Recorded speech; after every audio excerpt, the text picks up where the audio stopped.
waa ninka madaxiisii markii la gooyey 3 jeer buu ashahaatay madaxiyo bannaanka yaalla. ibnu kathiir wuxuu leeyahay 2 jeerna in si wanaagsan loo maqlayay tawxiidka madaxa go'an ee dhulka yaalla, markii 3aadna xoogaa ay wax ku jireen codkaas. markuu qabtay oo dilayay wuxuu ku yidhi la ubadilannaka biddunyaa naaran taladda, adduunyada waxaan kuugu bedelayaa dab ololaya, waa ku gubayaa, adduunyada waa kuu bedelayaa, naar baan ku gelinayaa. nin caalim ah oo ilaahay ku kalsoon oo diintiisii yaqaana, nin iska hadlay warkiisa muraadka ma leh, intuu saa u eegay wuxuu ku yidhi low aclamu annaka taqdiru dalika latakhadtuka ilaaha, haddii aan ogahay inaad naar i gelin karto ama ay cadaabi karto waa ku caabudi lahaa buu yidhi. miskiin baatay, maxaad i yeeli kartaa aniga? naftoon baad iga jari kartaa, laakiin waxaad i yeeli kartaa oo kale ma jirto. halkii buu ku dilay. intaa uu yidhi ka leexiya qiblada, ka soo leexiya qiblada wejigiisa.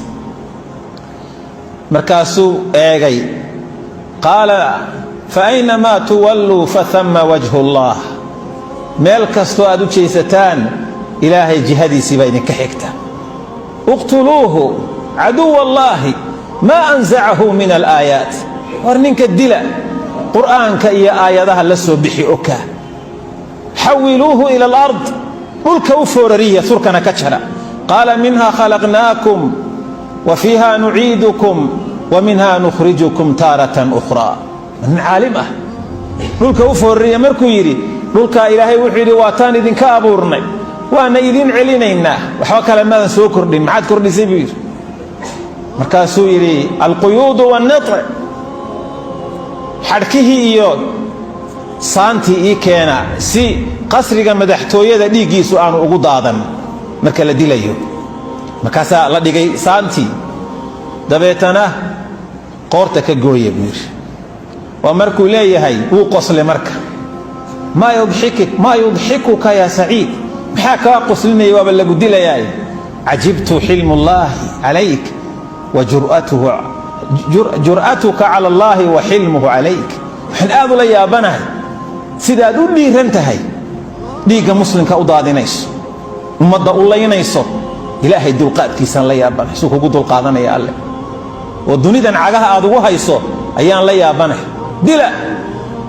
markaasuu yidhi allaahumma laa tusallid calaa axadin bacdi, ilaahu qof aniga iga dambeeya kaa ha ku sallidi. qoortaa laga jaray. waxay leeyihiin taariikhyahanadu wuxuu waashay kursigiisa isagoo ku fadhiya oo aan kicin, maydkiina uu yaalo, ayuu maskaxdiisa isbedeshay. 40 maalmood buu ka dambeeyey saciid ibnu jubayr, hurdo raaxale ma seexan. indhaha markuu isgeliyaba wuu soo boodayey, maalii walisaciid ibnu jubayrin, aniga iyo saciid ibnu jubayr maxaa iska kaaya gale?